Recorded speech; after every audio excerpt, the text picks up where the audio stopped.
Kumusta mga idolo, ito na lang ang recap natin dahil may nagre-recap na sa Overgeared at dito sa panibagong manhwa na recap natin ay English pa lang ang meron. Nagsisimula ang kwento sa isang tauhan na nagmamadaling pinuntahan ang kanyang leader at sinabing nandito na ang isang tao, at pautal nitong sinasabi na ang lugar na ito ay hindi ligtas para sa kanila kaya kailangan na nilang lumikas. Tinong naman siya ng leader na sino ang paparating, nanginginig naman na sumagot ang tauhan niya na narinig na ba nito ang mga sabi-sabi sa buong Hamite Street. Ang mga sabi-sabi na mamamatay na Lycan tagapagligpit ng mga vampira at ang master ng asol na demonyo na papunta sa kanila at kasama nito ang mga undead niya. Sinabi naman ng tauhan na hindi niya hahayaan ang Dark Order ay makatakas, ngunit nagulat na lang sila dahil paparating na ang kanilang binanggit na may kasamang mga undead. Dagdag pang sabi ng tauhan na papatayin sila ng binatang ito sa pinakamalupit na posibilidad, ngunit mayabang lamang na sumagot ang leader na ano ba ang kanilang ikakatakot na meron naman silang mga pinakamahusay na Holy Knight Order na magpoprotekta sa kanila, pero takot na sinabi ng tauhan at napahawak pa ito sa kanyang ulo na ang sinabi nitong Holy Knights ay papunta na dito at naging undead na rin at kinokontrol ng isang binata. Lipat naman sa binatang nabanggit ng dalawa na inutusan niya ang kanyang mga undead na sumugod na ito, at makikita sa buong paligid ang mga undead na papunta sa isang gusali, at malakas itong sumisigaw, na narinig naman ng dalawa sa loob at agad silang naalarma dahil nakita na nila sa kanilang taas ang mga undead. Sa gina ng mga undead nabitak naman ang harang ng gusali, at naglilisik ang mga mata nito habang hinabol ang dalawa, agad namang nahuli ang leader sa isang undead, at humingi ito ng tulong at napasigaw dahil dinumog ito, kaya napapaisip na lang siya na paano ito naging posible ang mga undead monster ay susunod lang sa kanilang mga necromancer, at makikita ang binatang papalapit na sa kanya, sabay tinapakan nito ang kanyang kamay na nagawa siyang sumigaw. Nanginginig naman na sinabi ng leader na ang binatang ito at kahit anong gawin niya para subukang pigilan sila ililigtas pa din sila ng kanyang Diyos at bibigyan ng kaligtasan. Napatanong naman ang binata na anong kaligtasan, sabay tutok ng baril sa ulo nito. Kaya siya na lang ang magbibigay nito ng kaligtasan, sabay kalabit sa gatilyo. Napapaiyak na lang ang leader at nabasabi sa kanyang isipan na ang divine power ay nandito sa kanyang balat. Sinabi naman ng binata na ang biyaya ng kanilang Diyos ay magdadala lang sa kanila sa impyerno. Sabay pinaputukan ulit ang leader. Bumalik ang tagpo sa isang kastilyo at maririnig dito ang mga usap-usapan patungkol sa ikapitong prinsipe na isang kahihiyan ng Emperor Kingdom at paano ang isang taong katulad niya na pinanganak sa Emperor Kingdom na pinamunuan mismo ng Holy Emperor, kaya siya ang pinakamababa sa lahat ng mga tao dahil sa pagiging walang moral. May napatanong naman patungkol sa nangyari sa bishop, at ang insidente ay ang prinsipe ay nahuling hinaras ang anak na babae ng bishop at napunta sa kaguluhan. Dagdag pa ng nagsalita na mas mabuti na lang sana kung tinanggap na lang nito ang hatol sa kanya, pero hindi lang nito tinanggap ang parusa, piniturahan pa ang buong silid ng Archbishop, kaya sa pamamagitan nun ang Holy Emperor ay naging sobrang galit. At sa sobrang galit nito pinatapon niya ang prinsipe sa Land of the Dead Spirit, kaya nito pinatapon ang prinsipe sa lugar na iyon para magsisi sa kanyang kasalanan. Pero ginawa lang ito ng masamanding mga gawain at nagtangka pa itong magpakamatay dahil binasted ng isang babae, ngunit nabuhat ito at nadapa sa sahig kasama ang putol nitong tali sa leeg. Ang pinaka nakapagtatakang bagay ay ang prinsipe ay naging ibang tao na pagkatapos ang mga pangyayari, naging masipag ito na magtrabaho sa monasteryo na hindi gimagol ng gulo. At lahat ng mga tao sa nayon ay nagustuhan siya. Pero marami pa rin ang nagdududa sa prinsipe dahil bigla na lang ito naging iba nang hindi nila naglalaman, Ayon sa iba meron demonyo ang pumasok sa katawan nito dahil ginawa ito ng di kaaya-ayang salita. Kaya gumawa raw ito ng kontrata sa mga demonyo at nakakita sila ng mga bangkay na naglalakad paikot-ikot sa monasteryo at marami pang iba ayon sa mga sabi-sabi. At tinanong niya ang kanyang mga kasama na ano sa palagay nila ang mayroon sa prinsipe. Lipat ang tagpo sa isang undead na may tinitignan, at ang kanyang tinignan pala ay ang ating bida na ang prinsipe. Pero may lumabas naman na Windows system na nagpapakita sa pangalan ng prinsipe na si Alan A. Falls na isang 16 na taong gulang ang tinaguriamang exiled prince na may class na necromancer at kaharap nito ang tatlong undead. Sabi naman ng ating bidang si Allen na bakit palagi na lang biglang lumabas ang mensahe na yon ng pabigla-bigla. Sinabihan naman niya ang mga undead na sa tingin niya may mga sabi-sabi dahil nakita nila ang mga undead na naglalakad sa paligid. Dagdag pa niya na kung tatagal pa ito at makikita siya ng iba maaari siyang maparitangan siya ng pagiging masama kaya ano ang gagawin niya tanong sa sarili niya sabay buntong hininga. Sabi pa niya hindi talaga siya si Alan A. Falls isa lamang siyang normal na tao sa Korea ngunit sa hindi inaasahang naging isa siyang basurang anak ng Holy Emperor at pumasok lang siya noong nakalambitin na ang katawan ng tunay na may-ari nito at natuwa din siya dahil natabgal ito ngunit paano kung hindi ito naputol. Pero pinagpaliban niya muna ang mga yun sabay tingin sa mga undead at sinabihan na nakikita niya ang mga status window nila na may pangalang Zombie 768 at Zombie 769 na ipinagtaka naman ng mga undead sa kanyang harapan. Sabi pa ni Allen na bukod pa dun may necromancy ability siya kaya tutulungan niya ang kanyang sarili bilang isang tagapagbantay ng sementeryo sabay nagliwanag ito at nasilaw ang mga undead. Pero makikita sa mukha ni Allen na hindi ito natutuwa at ang mga undead naman ay natambos sa ginawa niya, kaya napasabi na lang siya na sana nagtataka pa siya pero katagalan ay nagugustuhan na niya ito pero tanong niya sa mga undead na kailangan na ba niyang itigil ito. Naalala niya ang mga panahong magtrabaho sila ng maigi sa paghuhukay ng isang niyang undead, patungo sa taga-takip ng lupa na zombie at makikita lang si Allen sa gilid nito na nakatingin lang, hanggang sa matapos ang kanilang gawain na paglagay ng bato na may pangalan ng nililibing sa ibabaw nito, kaya pangiti niyang inaalala ang kanilang mga magagandang araw na magkasama. Sa mga narinig ng mga undead niya natuwa ito at makikita din ang isa na napaluha pa, ngunit naputol ang kasiyahan ng mga ito nung sinabi na ni Allen na oras na nilang magpaalam sa isa't isa. Kaya napaiyak na lang ang mga undead nito sa mga narinig at may nagalit pa pero sinabi ni Allen na kumalma lang ang mga ito. At tinitignan niya ang isang undead niya at sinabihang may mga mata itong mukhang magre-rebelde, pero nilinaw niya sa mga ito na merong siyang maraming problema patungkol sa unang may-ari ng katawan na ito kaya aalamin niya ito mamaya. Nilinaw niya na kailangan mamuhay sa kanyang pangalawang buhay ng tahimik. Dugtong pa niya na sa palagay niya kailangan niya pag-isipan ito dahil napalapit na sila sa isa't isa, napa-thumbs up naman ang isang undead na ipinagtaka ni Allen. Pero inutusan na niya itong magtrabaho na sila at makikita ang isang simbahan na tinitirhan ni Allen, pero may isang tao ang nakatakip ang ilong at baba ng isang panyo at sinabi sa kanyang kasama na narinig niya ba ang ingay na yon.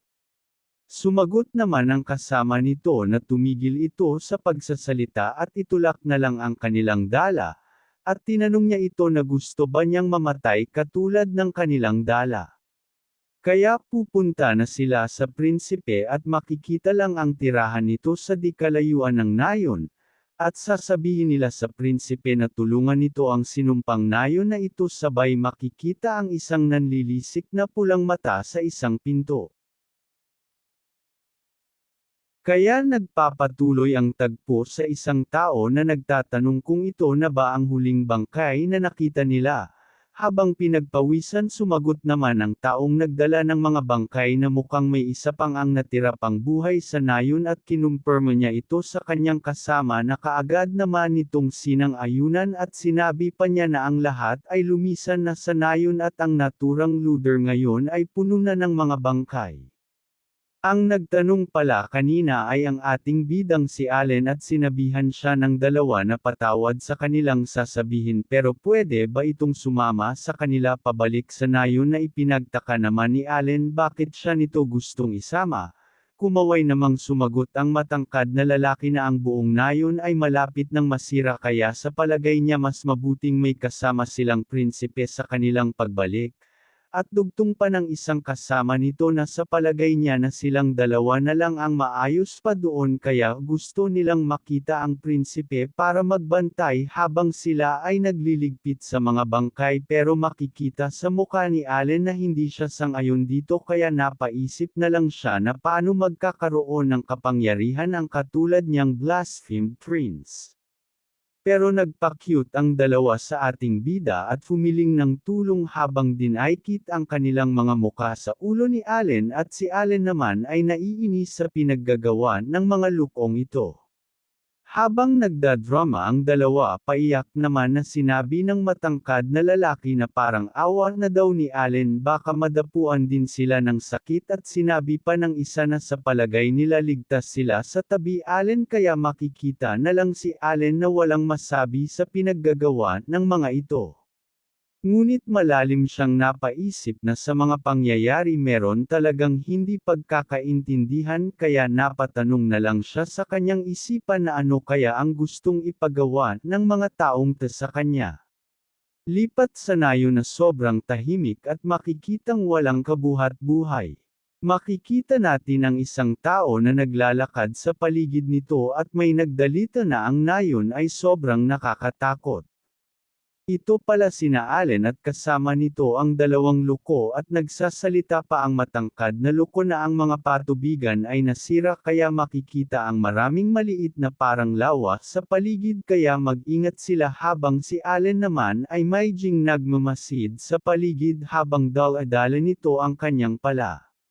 Sinigawan niya ang taong nasa likod niya na wag itong hahawak sa kanya pero takot na sumagot ang lalaki na kailangan nilang maglagay ng panakot sa kanilang katawan kaya sinagot ito ng pasiga ni Allen na sa tingin ba nila isa siyang panakot sa kalaban. Kaya sinabi ni Allen na kung siya sila gagamitin niya ang oras nila sa paggalugad ng isa pang bahay at habang nagsasalita si Allen may bigla namang mabilis na tumakbo sa kanilang gilid. Kaya sabay namang nagsalita ang dalawa na ano yun at sinabi ng isa na wag silang subukang takutin nito at sa palagay niya isa lang iyong daga. Pero bigla na lang siyang napasigaw dahil bigla na lang pumasok ang prinsipe sa loob at sinabi nito tignan lang niya ang loob kung anong meron pero takot na sinabihan siya ng kanyang kasama na wag itong papasok at hindi ito maaaring pumunta kung saan-saan lang ng mag-isa. Habang patuloy na pumapasok napapaisip siya dahil may hindi tama sa lugar na ito kaya sigurado siyang may nakatago talaga dito at nakaramdam siya ng normal na presensya ngunit mayroong nakakamatay na aura. Kaya habang siya ay malalim na nag-iisip may bigla namang tumunod sa kanyang likuran na labis na ikinagulat ni Allen. Kaya hinarap niya ito at nakita niya ang isang daga na lumabas sa butas. At lumapit ito sa kanya at tinignan nito si Allen, kaya napasabi na lang si Allen na isa lang palang daga ang kanyang nakita pero hindi siya nakatapos sa kanyang salita biglang namang nag-iba ang kulay ng mga mata ng daga. May bigla namang lumabas na mga kasama nito na makikita sa kanilang mga mata na hayok ito sa dugo at patungo ito kay Allen. Habang mabilis na papalapit ang mga daga may isa namang lumipad sa harapan ni Allen at ikinagulat niya ito. Pero nakalapit na ang karamihan sa mga daga at napapamura na lang si Allen kung ito ba ay mga zombie rat. Kaya hinampas niya ang mga ito at sinabing ang mga peste palang ito ang dahilan kung bakit naging ganito ang nayon. Habang patuloy na nilabanan ang mga daga, sinabihan niya itong pakiusap. Lumayo ito sa kanya at habang sinabi niya iyon, biglang lumiwanag ang kanyang pala at gumawa ng malaking pagyanig sa paligid. Sa kanyang ginawa, napalipad ang mga daga at nagkaroon ng konting katahimikan sa paligid. Na pati si Allen mismo ay nagulat sa kanyang ginawa. At makikita sa mga daga ang patay nitong mga kasamahan, kaya labis na silang nagagalit kay Allen. Pero si Allen naman ay nagsabing teka muna, hindi niya daw sinasadya ang mga pangyayari pero papalapit na sa kanya ang mga daga. At kinalaunan dinumog siya nito at napatumba na nabitawan din niya ang kanyang pala. Ang pala ay nahulog sa maliit na butas na may tubig.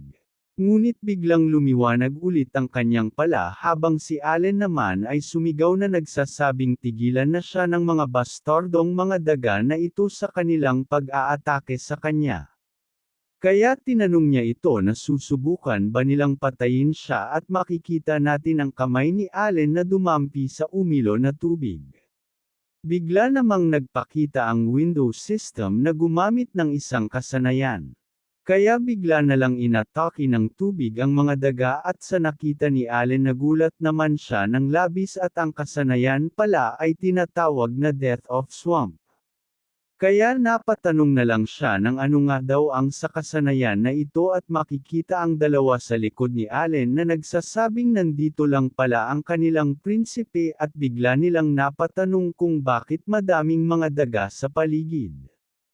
Kaya lumapit sila at nagulat sa kanilang nakita dahil ang madaming tubig ay isang holy water, kaya tinanong naman siya ng isa niyang kasama na paano niya nagawa iyon at na-purify ba ang mga daga sa tubig, at sinabi naman ng isa na ang prinsipe ay galing talaga sa Holy Kingdom. Sumagot naman si Allen na daga pala ang dahilan sa mga sakit dito, sanayon sa mga narinig na mangha naman ang dalawa dito, ngunit napaisip si Allen na hindi dahil sa isa siyang prinsipe bigla lang niyang nadiskobre ang kasanayan na ito maliban sa pagpasunod ng mga undead. Dagdag pa niyang iniisip na gumagamit siya ng necromance pero magiging purified, at kaya pala ang katawan na ito ay masyadong maraming holy power dahil sa kanilang ito sa apo ng Holy Emperor. Habang nakaposisyon na parang santo, sinabi ni Allen na siya ang gumawa ng kanyang kakayahan, ang banal na dugo. At ang pagiging hollow necromancer, kaya pala ang mga undead niya ay sobrang bait. Ngunit naputol ang kanyang ginawa dahil may narinig siyang tunog sa kanilang harapan. At napasabi na lang siya na akala niya patay na ang lahat, pero may isa pa palang bata ang nakaligtas, na kilala naman ng dalawa ang batang babae na si Charlotte ang nakatira sa malapit. Kaya tinawag ito ng mayabang lalaki na pumunta ito dito at tinanong kung saan ang mga magulang nito. Sinabi naman ng matangkad na lalaki na mabuti dahil ligtas si Charlotte. Pero hindi nila alam na may dala-dalang matulis na kutsilyo si Charlotte. Di kalaunan bigla itong mabilis na inatake ang dalawa habang makikita ang nanlilisik nitong mata. At kaagad itong umatake kay Allen na agad din namang nasalag ni Allen. Habang sinalag niya ito, makikita lamang si Charlotte sa labang nila at napapaisip si Allen na kung ito ay naging zombie na ba. Bigla namang napaatras si Charlotte at dagdag pa ni Allen na sa pagtingin niya dito na gumagamit pere ng kutsilyo. Kaya sa palagay niya ito ay hindi pa naging tuluyang naging zombie. Makikita naman si Charlotte na tumulo ang luha. Na tinawag nito ang kanyang mga magulang, at sa narinig ni Allen nagulat naman siya dito. Sabay nun bahagya siyang napangiti. Pero biglang umatake ulit si Charlotte kay Allen, pero nasalag din niya ulit ito. Habang patuloy na sinalag niya ito, nanginginig naman ang kanyang sandata. At di kalaunan bigla itong umilo. At nakita ni Allen na kung musagi ang mga zombie ng holy power ay masusunog ang katawan ng mga ito. Kaya napagtanto niya kung patuloy siyang aatake masasaktan niya ito. Kaya tinulak niya ito at napatumba niya si Charlotte sa tubig. Kaya napasigaw ito sa sakit at sinabi naman ni Allen na indahin niya muna ang sakit nito dahil wala pa siyang naisip na paraan. Habang patuloy tinulak ito pababa ni Allen, patuloy din namang sumigaw si Charlotte dahil masasaktan na ito sa tubig. Kaya nilunod ni Allen si Charlotte na hindi na nakapalag. Kaya hingal-hingal si Allen sa kanyang ginawa. At si Charlotte naman ay hindi na naging agresibo, at makikita sa mukha nito ang pagtulog ng kanyang luha.